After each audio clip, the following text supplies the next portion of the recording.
Hello and welcome to another exciting video here in Mathland. Today we're going to talk about solving inequalities with absolute value. So I've got an example here for you. Absolute value of x is greater than 29.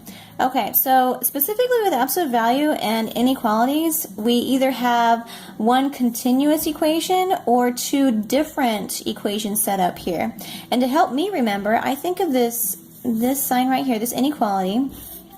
It is kind of pointy like this, and I think, hey, that kind of looks like a D, and that means I'm going to make two different equations.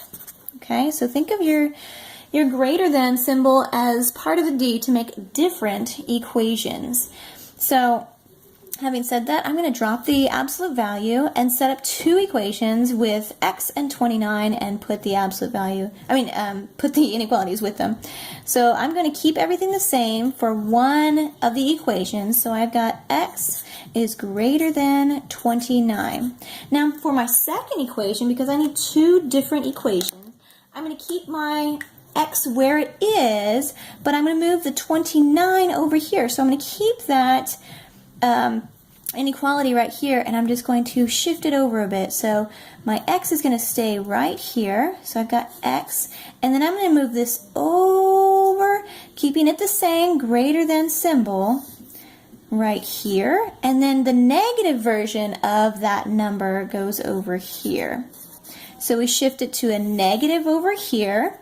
We keep this the same here, and we keep the same sign. It's just going to move over. So it's greater than, it's still greater than.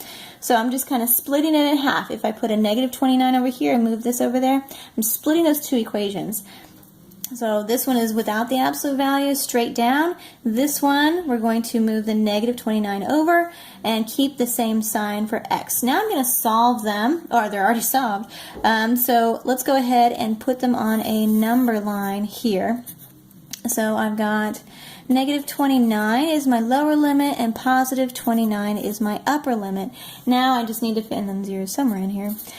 So let's see, let's go ahead and graph those. Knowing what I know about inequalities, these are going to have open circles because 29 is not included in my answer here because it's greater than or less than. So when we have these two different equations, it could be an and.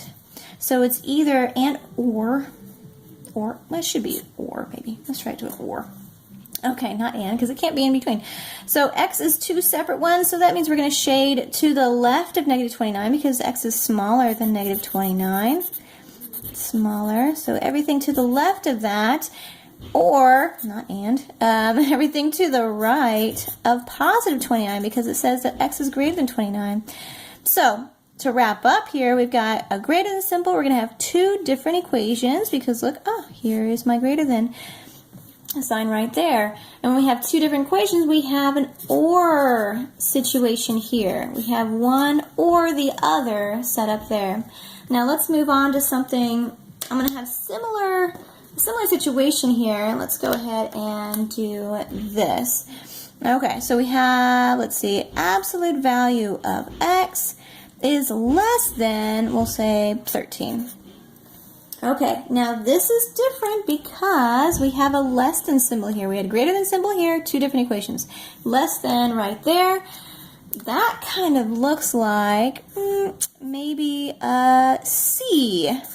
If it was hard and rigid like that, this is going to be a continuous equation. Okay, so little mental reminder there to help you figure out what you're doing with this situation here. We're going to drop the absolute value and we're going to do something similar that we did over here, but instead of splitting it into two equations, we're going to have one big equation. So again, I'm going to just drop the absolute value and bring down everything from the original equation. But now, like I put over here, the negative 29, that 13 is going to come over there as well.